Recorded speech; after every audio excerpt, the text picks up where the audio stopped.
Selling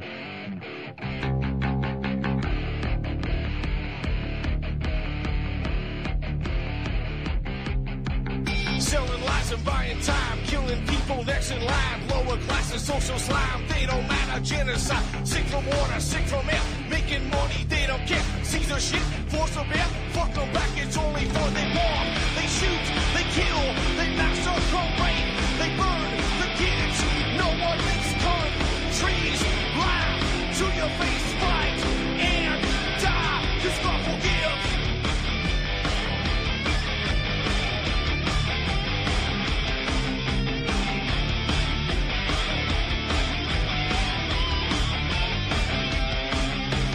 Selling lies and buying time, killing people next in line. Lower classes, social side, they don't matter. Genocide, sick from water, sick from air. Making money, they don't care. See their shit, force of air. Fuck them back, that's only fair. They bomb, they shoot, they kill, they massacre, rape. They burn the kids, no one leaves countries. Lie to your face, fight and die, cause God forgives. Yeah. Coming back around again.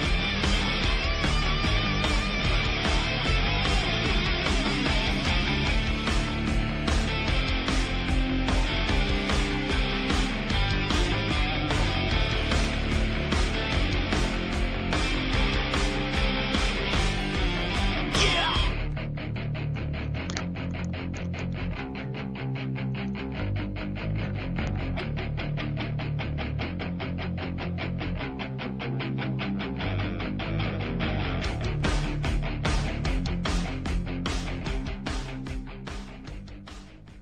Welcome to the show. I'm your host, Ron Stevens. This is Rock the Boat right here on UCY.TV, the best little network on the internet.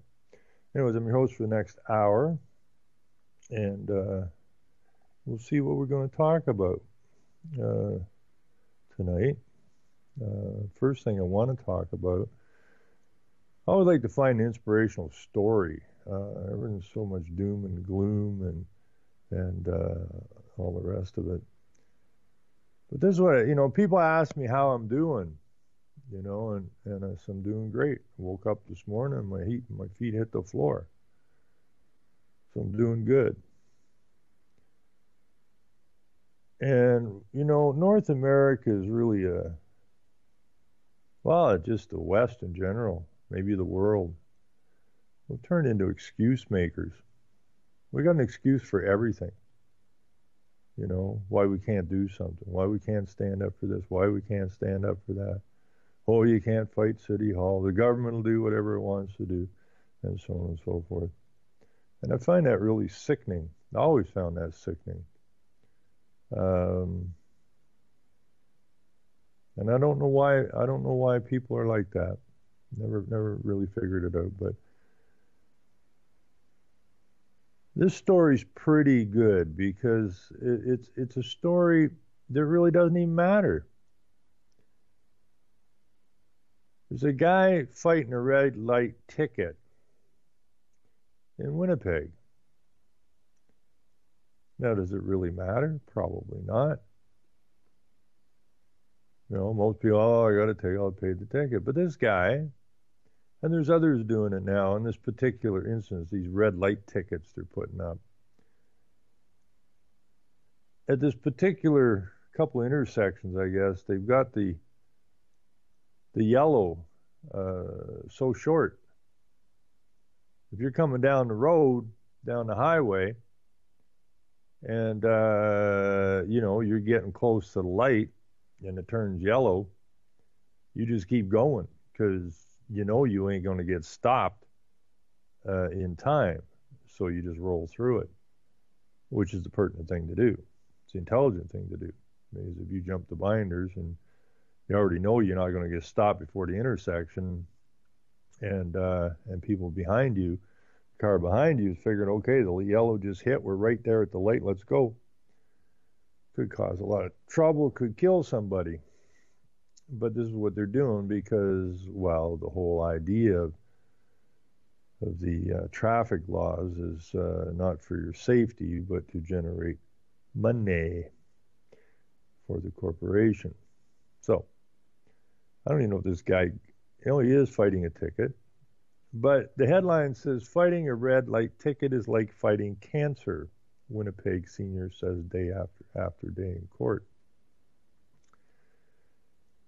Now, James Chase is fighting a red light camera ticket the way he's battling terminal cancer with conviction.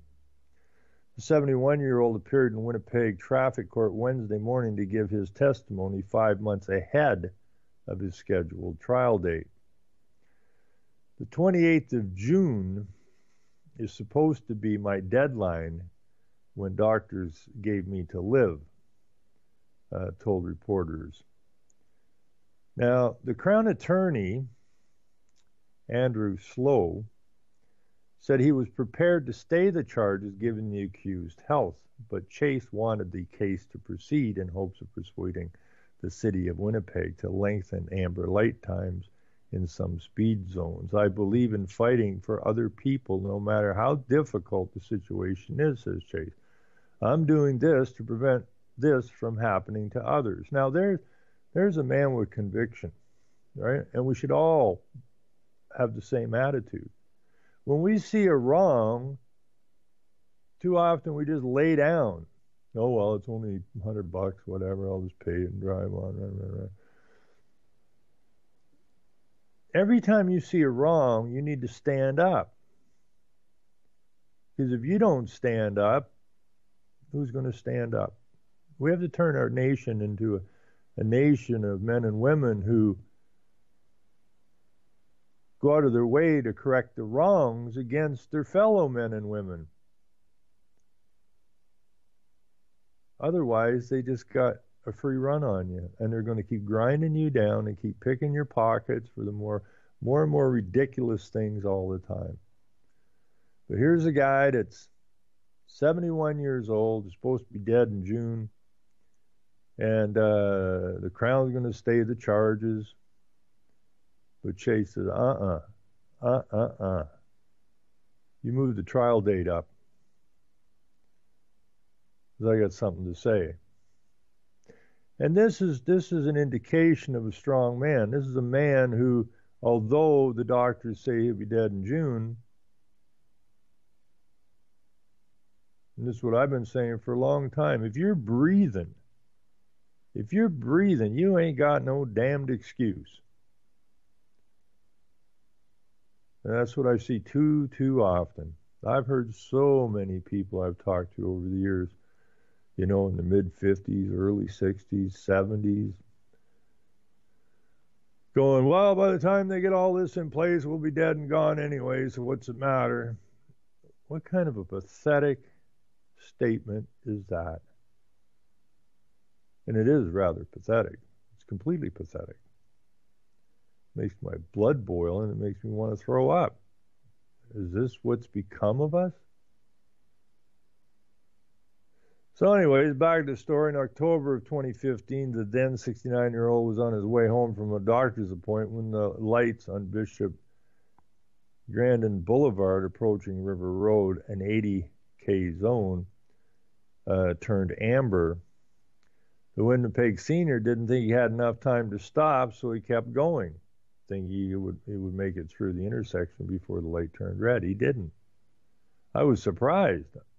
It wasn't sufficient amber for me to clear, he told the court. I didn't know that the amber was just 4 seconds. Todd Dube, founder of the ticket-fighting group Wise Up Winnipeg, was in court to support Chase. He said, this is the only city in the world that has a 4-second amber light at every intersection, regardless of the speed limit.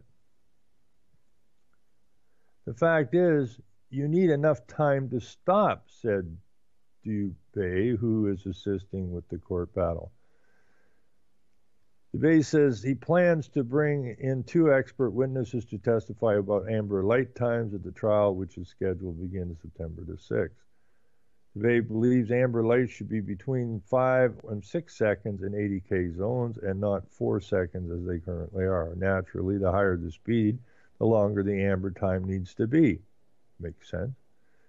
He said if drivers are far enough away, they are able to slow down in time to stop. But as they get closer, they no longer have that luxury.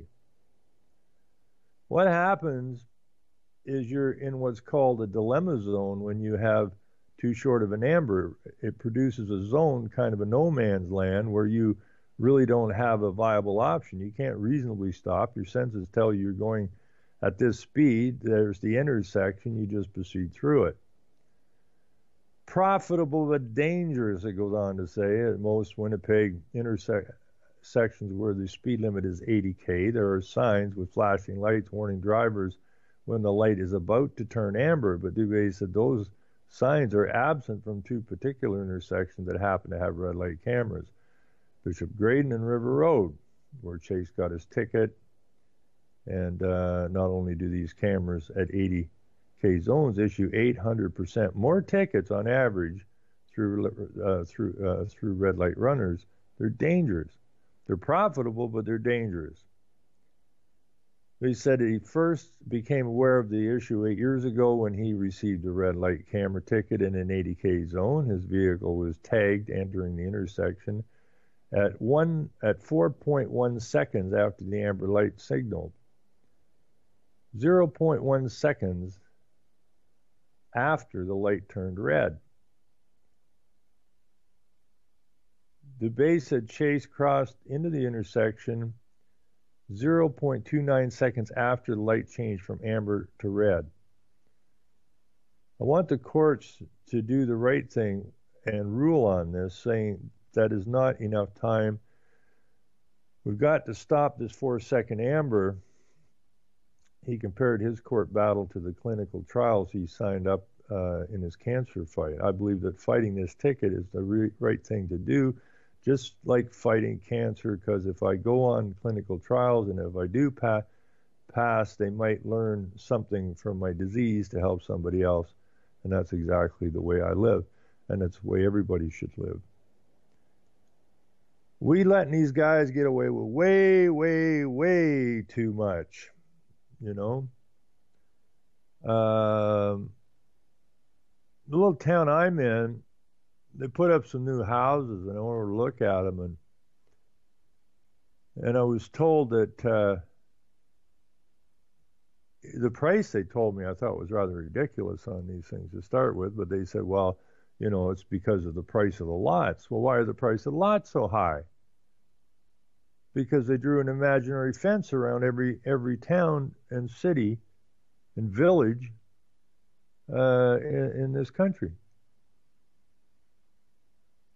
So you can't build outside of this zone, which means you have to infill. You have to do high density, which means there's less and less land to build on all the time. So the price of lots goes through the ceiling.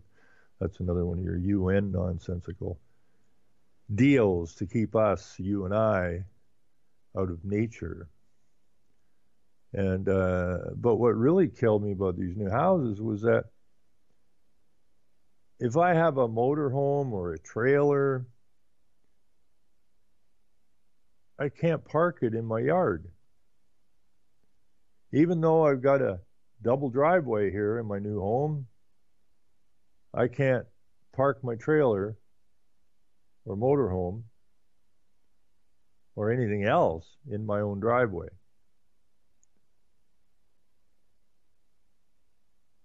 Which is a ridiculous situation, because you buy a new house, that's your house. It's supposed to be yours to enjoy, but now we have the bureaucrats telling you how you're going to enjoy it, which is beyond ridiculous, which has to stop. So anyways, this guy, I'm proud as hell of this guy. He's got basically been told that he's not going to live past June,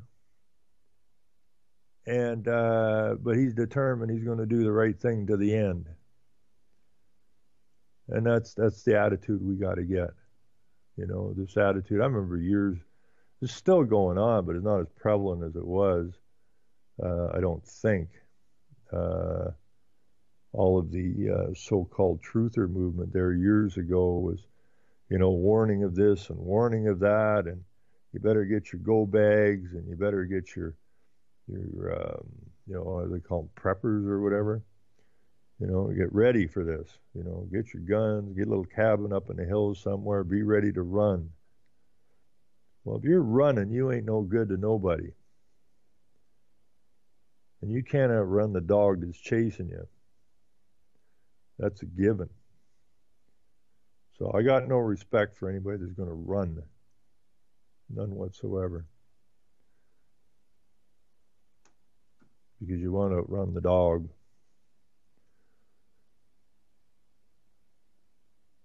You turn and you face it. And you face it down. That's all we really got to do to get our lands back. You will never, ever, ever stop anything if you're a runner. Chicken shits run, men stand. So I don't know who all these preppers are.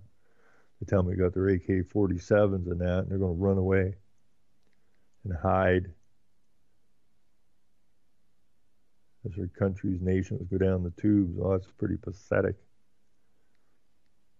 So we need strong men, and this gentleman to me is a strong man, and I appreciate his efforts. I appreciate what he's trying to accomplish. Let's see. Let's see. There's a couple of people shot here by the police. This story's out of Winnipeg. Now I see a thing here. Former Prime Minister Jean Chrétien talks about Prince Philip. Now, Prince Philip, I guess, is 95 now. And Prince Philip is the dude who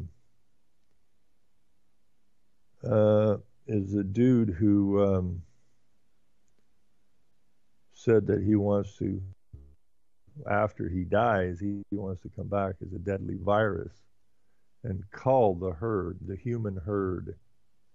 Now, he's correct when he says the human. He doesn't say he wants to come back and murder men, women, and children.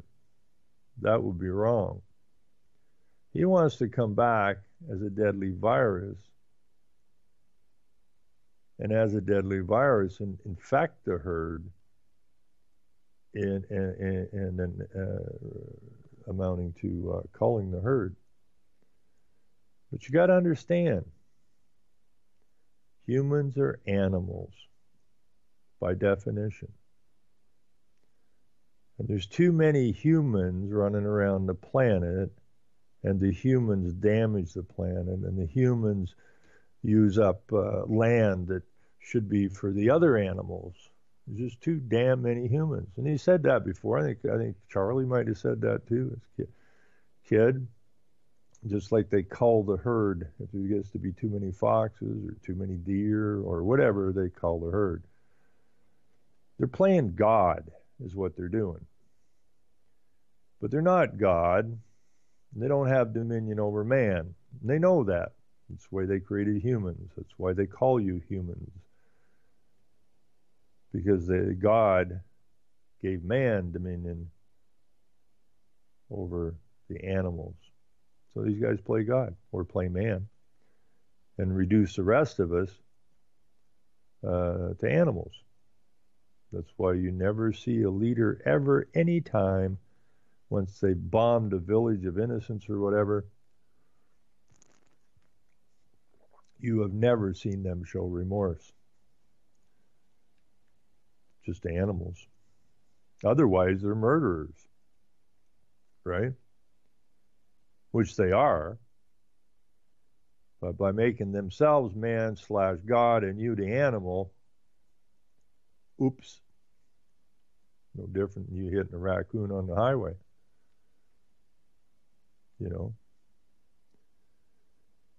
Anyways, Queen Elizabeth's husband, Prince Philip, will stop carrying out public engagements this fall, Buckingham Palace announced Thursday. The palace said the Duke of Edinburgh will still head numerous charitable organizations, but will not play an active role in attending engagements. The Duke may still choose to attend certain public events from time to time. The palace added the decision has the full support of the Queen. Philip, who has sometimes drawn attention with headline-grabbing gaffes, has been by the Queen's side throughout her 65 years on the throne. She has described him as my strength and stay. They were both seen arriving for a service at St. James Palace later on Thursday, an event that included former Prime Minister Jean Cretan Chrétien, I guess would be the way to describe John.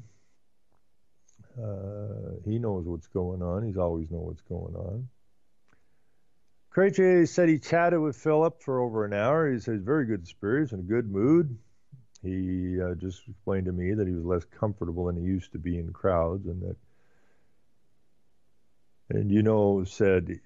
he said, I will keep doing a lot of things, but I don't want to be forced to get out as much as I was doing in the past. The announcement followed a meeting described as top secret and emergency by some in the British media of senior royal staff at Buckingham Palace on Thursday morning. The news prompted speculation about the health of the royals, including incorrect reports that the flag atop Buckingham Palace had been lowered to half staff. However, a well-placed source says there was no cause for concern about the welfare of the Queen or Philip, who turns 95 next month. Philip has suffered from heart problems and other ailments in the past, but has maintained a vigorous public schedule. He conducted 184 official engagements in the year to March 2016, official figures show, and is involved with almost 800 organizations, according to the royal family. Now, we know that he was one of the folks involved in World Wildlife Fund, and the point of the World Wildlife Fund was that, and it was said that after World War II, eugenics is kind of like, is not got that good a name, referring to the so-called wiping out of 6 million Jews, which we all know by this time never took place, but the eugenics had a bad name, so they would move through and use the environmental movement in order to get their message across that there's too many of you, that we got to get rid of you. And that was the message. So I don't know what 800 organizations he's attached to, but I do know they're either NGOs or they're the ones that are funding the NGOs. And the NGO's job is ground level to get these criminals' message out, which is then picked up by the media, who are also involved. And it's just the way it operates. The Queen, the world's longest reigning living monarch, who celebrated her 91st birthday in April, will continue to carry out a full program of official engagements. And she was just at the UN not that too long ago. This is all about the final, if you look at the world government, it's a global colony, really. It's the final colonization of the planet, bringing it all under one roof, to be dictated to from one specific bureaucratic evil body. And that's what this is all about. Anyways, the couple due to celebrate their 70th wedding anniversary in November have been cutting their workload in recent years, passing on many responsibilities to son and their Prince Charles and grandsons, William and Harry. The Queen also carried out official duties on Wednesday. Elizabeth met Prime Minister Theresa May to formally agree to the dissolution of Parliament ahead of June's election. May paid tribute on Thursday to Philip for his contribution to Britain and beyond, his steadfast support of the Queen, and his patronage of hundreds of charities and good causes. On behalf of the whole country, I want to offer our deepest gratitude and good wishes to His Royal Highness and Duke of Edinburgh following today's announcement that he will stand down from public duties in the autumn. Passers-by on the street of London also gave Philip high marks for his years of service. Prince Philip worked very hard over many years, said one man, a bit controversial at times, but overall I think he's done a pretty good job. Of what? Pretty good job of what? Lies? Deceit? Criminal activity? I don't know what this guy's referring to. But if it ain't that, I really don't know what he's referring to. Outspoken and intensely private, Philip, a Greek-born former naval officer, developed a reputation for comments and occasional gaffes at some of the thousands of ceremony events he has attended. A stray remark about slitty eyes during a visit to China in the 1980s became symbolic of his gruff and often unguarded manner. Even into his 90s, his off-the-cuff remarks could still get him into trouble, such as when he swore at a photographer at an event in 2015. However, those close to him say his reputation masks an urbane wit and unsentimental declaration to his duties. Despite being one of the most influential figures in the royal family for almost 70 years, he has no clear-cut constitutional royal and has admitted struggling to carve out a role for himself as the Queen's consort.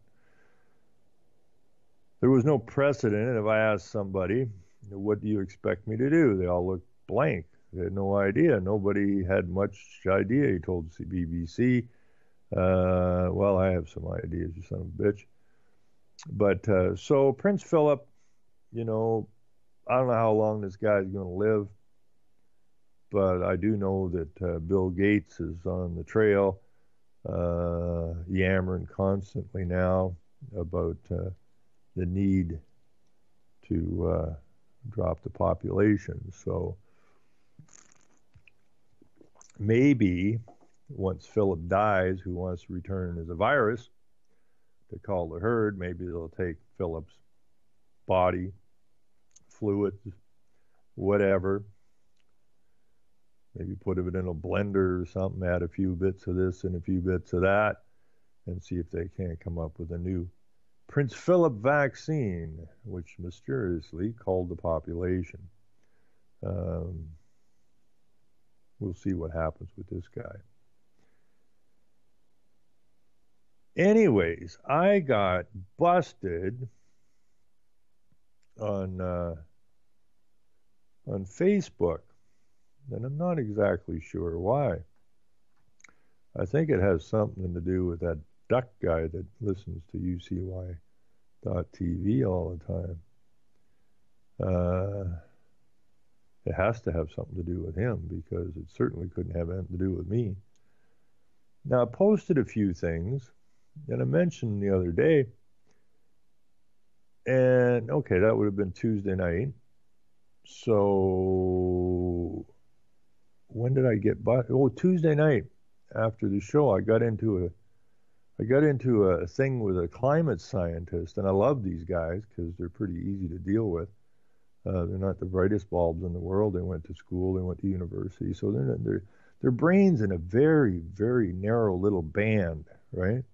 They're stuck in that little band because that's what they were told to think and believe, and they don't think or believe on their own, so they're stuck in these little narrow bands. And so I was going through this global warming nonsense because he put up a post,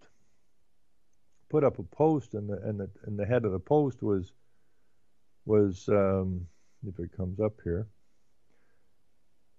the heading on the post was, "No, it's not responsible to doubt climate change." And then I put up a post is I put up a comment. It's not reasonable to not doubt climate change. The truth about man-made global warming is it was made up by some men used to deceive the rest. One of the biggest deceptions ever foisted upon man. Well, that started this conversation with this guy, which went on for a long, long time. So he says, wouldn't you think there would be evidence and theoretical explanation if what you want was true? Huh? So I told him, I said, look, just go back to the 1950 Senate hearings, James Warburg, and it'll explain it to you if you understand what the hell you're reading. He says, we will have world governed by consent or by conquest. Now the man's a Jew. I believe it was his father, Paul, who was involved in the Fed. So now we're bringing it along here. He went on to mention the problem with the two world powers, which he did, being a problem to world government. That's why the Iron Curtain and the Berlin Wall came down. He also talked about needing global problems that could only be solved at the global level, and the need for mechanisms. And one of the mechanisms is environment. From that, it was a simple step to the man-made global warming. A global problem only solvable at the global level. There is nothing legit about man-made global warming / climate change. It is a mechanism deception. So this goes on, and I threw in, this guy keeps yapping at me. Ron, I know that everybody has political opinions. I do too. This is a Paul Zuris guy that posted this thing. On the other hand, science does not. The reason that deniers of science try to claim science is that they know what everyone knows. Science is credible because it is factual, the opposite of religion. No faith required. I said, it's not a political opinion. It's a Jewish fact of world domination. Back in the mid-19th century, God was killed. Reason? Ecology / earth worship wouldn't work if God existed. They said the scientists would be the new priests. No one could question the priests during God's time. Now no one is to question the new priests, which are the scientists. It was a move from worship of the Creator to worship of the creation. Warburg did his thing, and then Hollywood did its thing to get the ball rolling, which I posted in the global warming video from 1958, which was a Hollywood production called Goddess Unchained, otherwise Mother Gaia, from 1958. And it's the very same thing as the Al Gore. I mean, you put that 1958 video up against Al Gore's Inconvenient Truth, and you got the same story.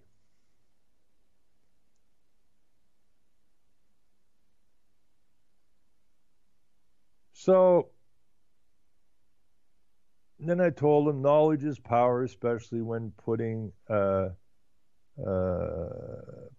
a mass deception. Was it hot back in the 80s? It was very hot for a few years, I know, because I was running a construction company, had to shut down at noon many days. Too friggin' hot. At that time, the radio was warning about global warming and sunscreen, etc. What was causing it? Was it us? No. It was a combination of the sun and the deep ocean currents lining up on top of each other. The cod on the east coast were not fished out, they moved. The salmon on the west coast were not fished out, they moved to find the proper climate, water climate. During these years, Suzuki was jumping up and down over the missing salmon. But then he did study fruit flies, so he's not really credible. Environmentalists held up Rachel Carson's book, Silent Spring, like it was the Bible. Funny thing, they never mentioned their earlier book, which described the natural deep ocean current cycle. By the way, the cod and the salmon are back. Have a read. So I put that post, and all these things can be found on my blog, canadiantruths.wordpress.com. Now he writes me back, your rant is like an ad for science. Humanity doesn't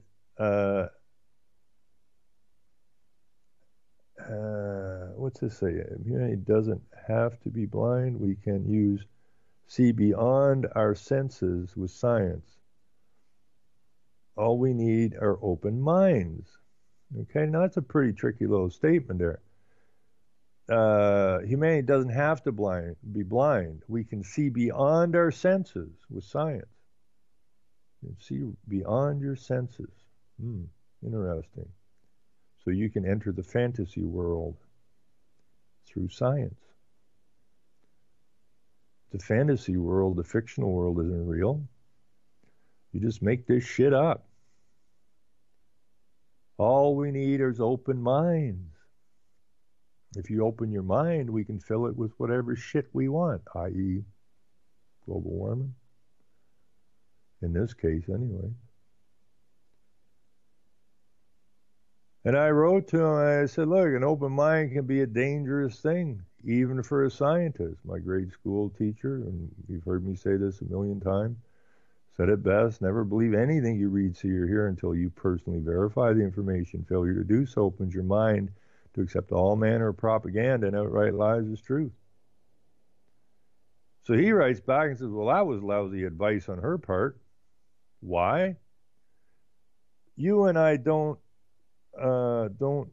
this guy don't write school. You and I don't enough about, no, I guess don't know enough about anything compared to the experts. In this world, the secret is to collaborate with the experts in any field and never stop learning from them, the experts. If you work at learning hard enough, you too will be an expert. What a load of shit. So I have to reply back to him again. I won't be an expert. I'll end up as stupid as they are. How to con the masses. Trust him. He's an expert. Too sad. Not sure if you're trying to convince me or yourself there, Peter. So I wrote him back and I said, give me the climate experts for a few days and I'll show them the folly of their ways. He writes me back and says, you're an idiot. Led astray by entertainers who tell you that authoritarian politics are smart. Don't listen to those with more knowledge. Listen to me. Only I can solve your problems. I am the source of knowledge. Now, I got bumped out of here after that because, and I do have a post I have to put up to him. I tried to do it last night, but apparently I'm not allowed to post. I did get some in here before they bumped me. Let's see.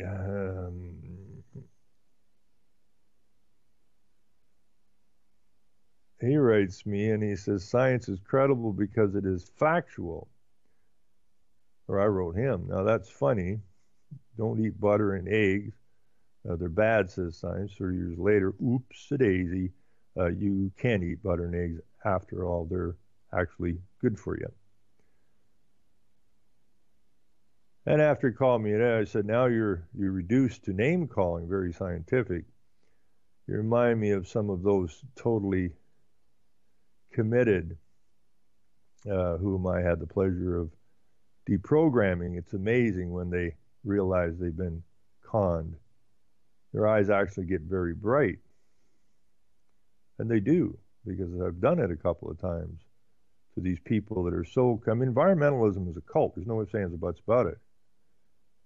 And when I used to go to meetings a long time ago over the renewable energy nonsense, when the people, the guys running the shows, when they would see me show up, they would get very nervous very fast.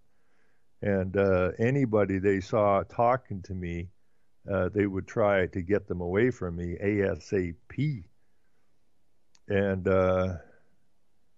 a couple of different meetings, one in Toronto and one somewhere else I was at, I managed to convince a couple of people to just run with me on this and let's talk.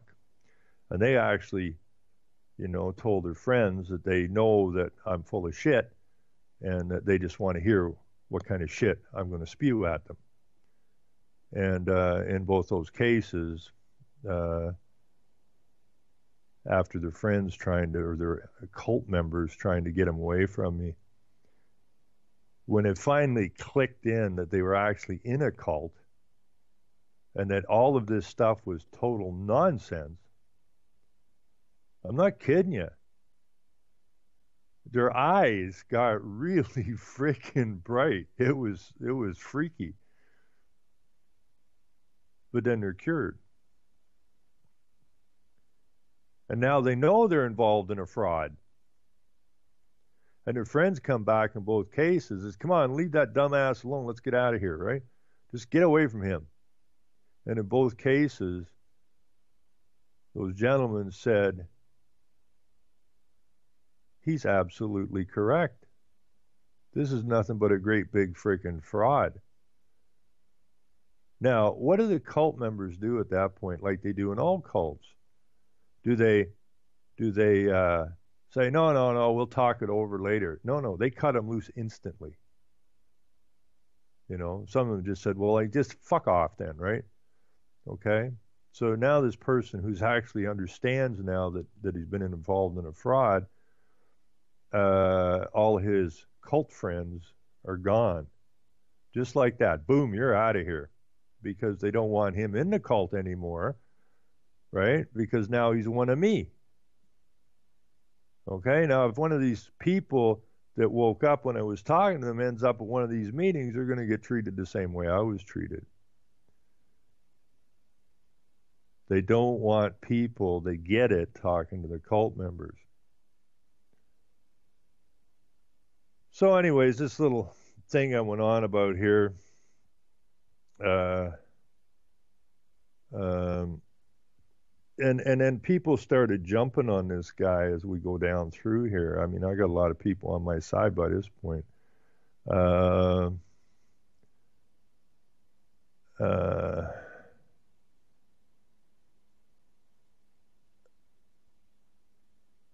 And once he called me an idiot, I know I got him, right? But he's running down this. He's trying to stay with this. And then once they've lost it, they got nowhere to go. That's when the name calling comes out.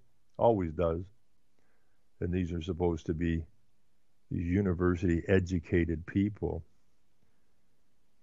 But I love talking to these people because it's like you're putting a screw in the side of their head and you're just putting it in there one turn at a time until they can't deal with it no more. And then they got nowhere to go. And they start spewing off this nonsense about being this or that, or in this case, an idiot.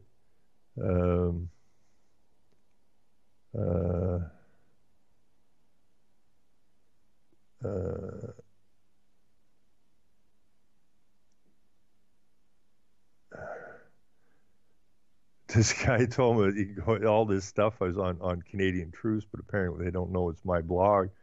So he says this other guy that's protecting Sandra Harris. Okay, that's another one of these. I think she was friends of Science. This is John Pete, who is a friend of Sandra Harris. And he writes, he says, because I'd said what my teacher said, never believe anything you read, see, or hear. And then he writes, and he says, never believe. Then why do you believe the idiocy on Canadian Truce?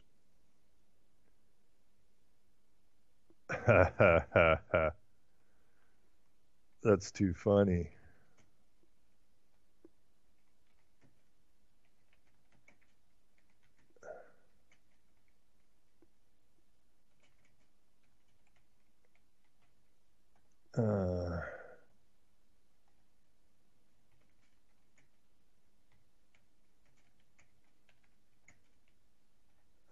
I'm sorry about this, folks.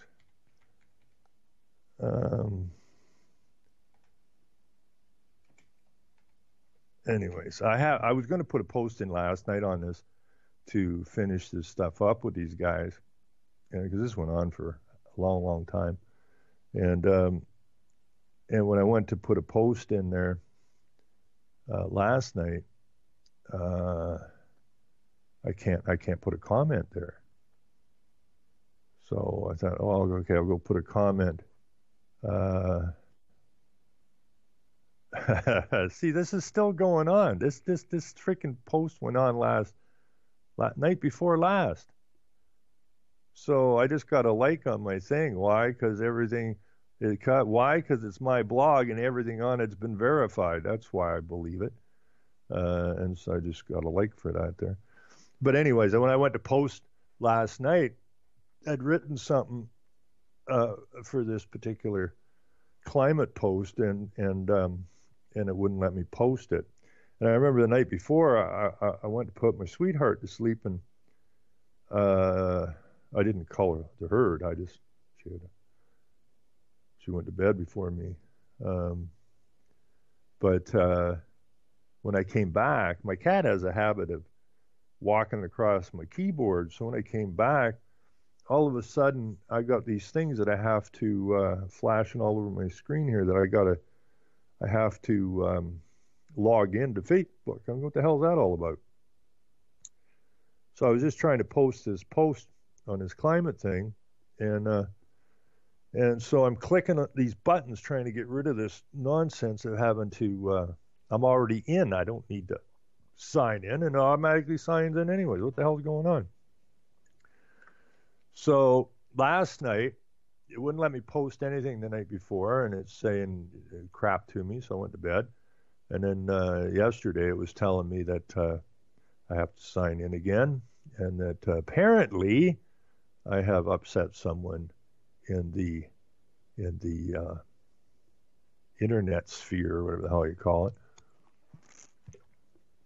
and that I was now being accused of hate speech.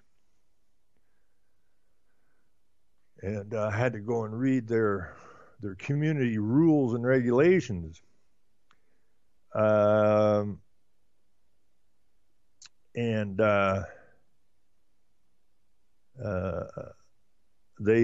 Facebook, they said they had removed some of my posts. Well, my posts are all still on my page, so I don't know where exactly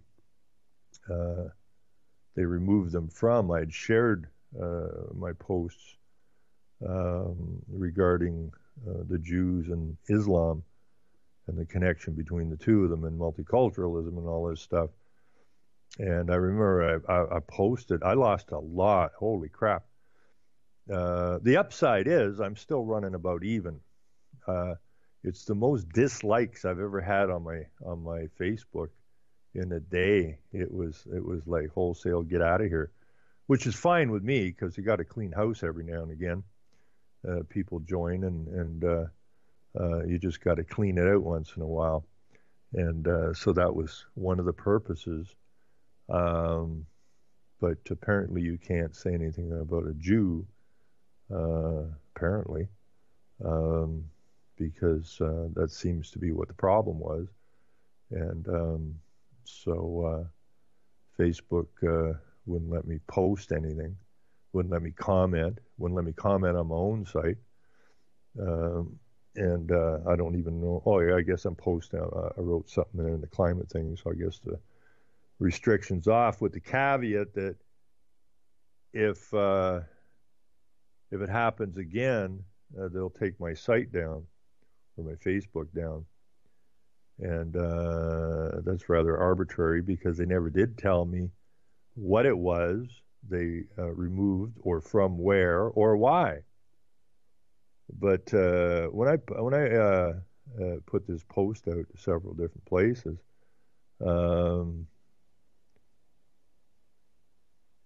we had, I had one guy said that I need a bullet in the head. And people were yelling, well, just spewing shit. They were the ones that were puking the hate crime. I didn't say any hateful. I never posted anything hateful yet. I just putting up some information. And then all of a sudden, I'm spewing hate speech. Well, wait a minute. What's hate speech? You're telling me to die. You want to shoot me? You just spewing venom in my general direction. That to me is hate speech. I just merely posted some stuff. There was nothing hateful. But I guess it had to do with calling out the Jewish part of this nonsense. And when they were bitching at me about being anti-Semitic and that, I thought, well, okay, that's fine. All these people run around, you're anti-Semitic, rah, rah, rah, rah, rah. Well, what is anti-Semitic anyways? So whenever people were giving me a hard time about that, I would just post or I would comment into them with the meaning of anti-Semitism. And it's you can't call that hate speech. You're anti-Semitic. Yes, I am. You're anti-Semitism. Yes, I am. I'm gonna get a T-shirt and put it on the damn thing. Because what the hell is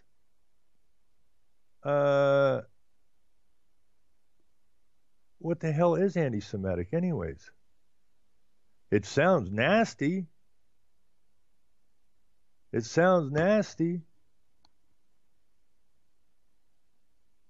Anti-Semitism simply means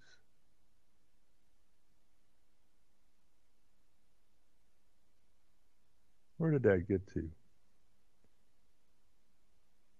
Anti-Semite. See, anti-Semitism.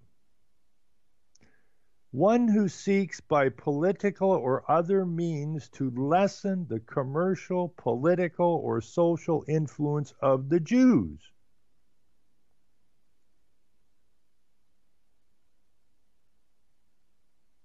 Is what an anti-Semite is. And as Rockefeller said, I've been accused of being an internationalist. And if that be the charge, I stand guilty, and I am proud of it. The internationalists are the Jews. No, I'm not talking about, when you say the Jews, right? I know a Jew down in Toronto who does the, what the hell is the name of that paper? I hope he's still doing it. What the hell is that thing called? But he was calling out the political arms and that. Met him a couple of times. Nice guy. He's been firebombed 2 or 3 times. And he's a Jew. And he's had the snot. He's an old guy too, and he's just trying to do what's right. He's just trying to get the Toronto Street News is the name of his publication. So he publishes it, and and then he gives it to the street people who sell it for $2 or whatever, and then they keep the money.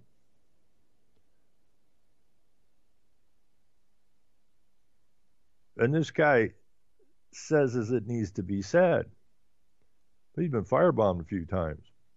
And last time he got firebombed, it kind of rattled his cage pretty good.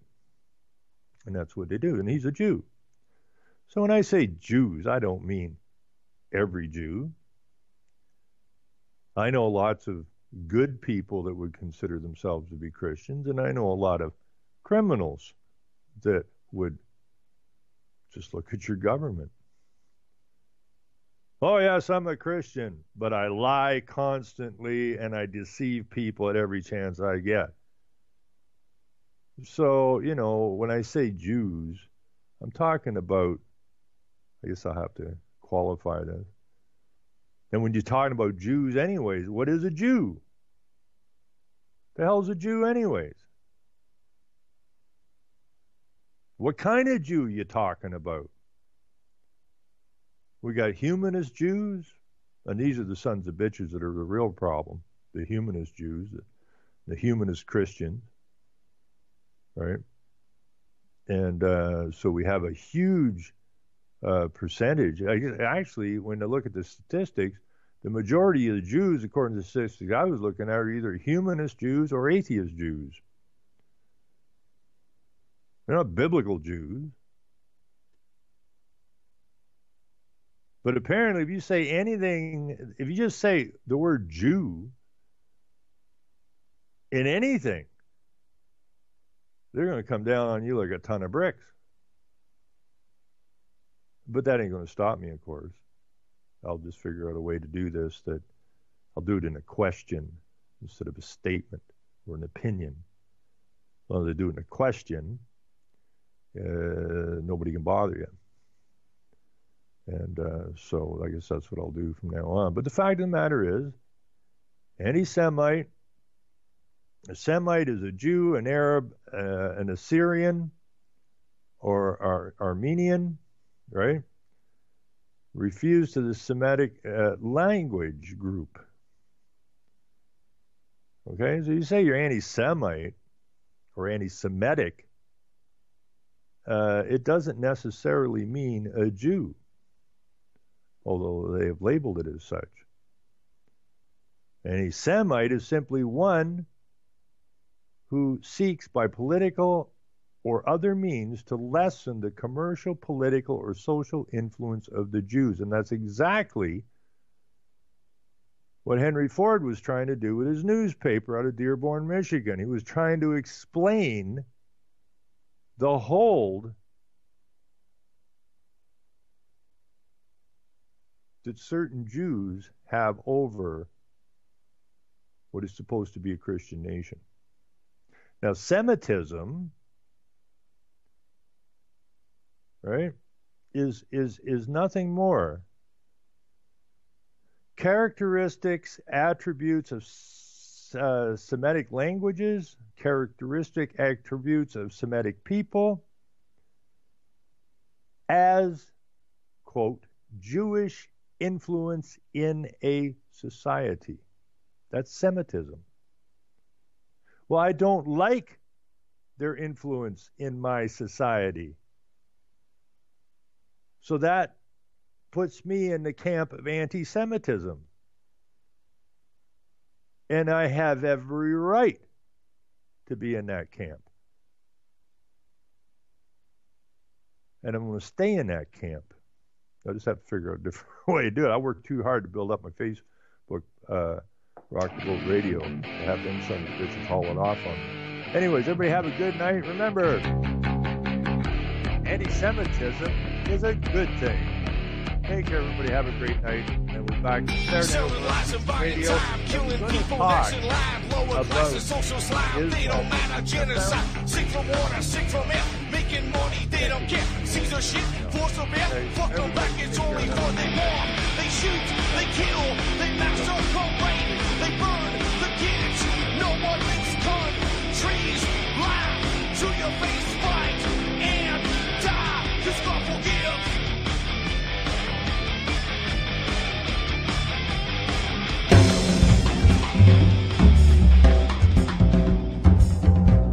Truth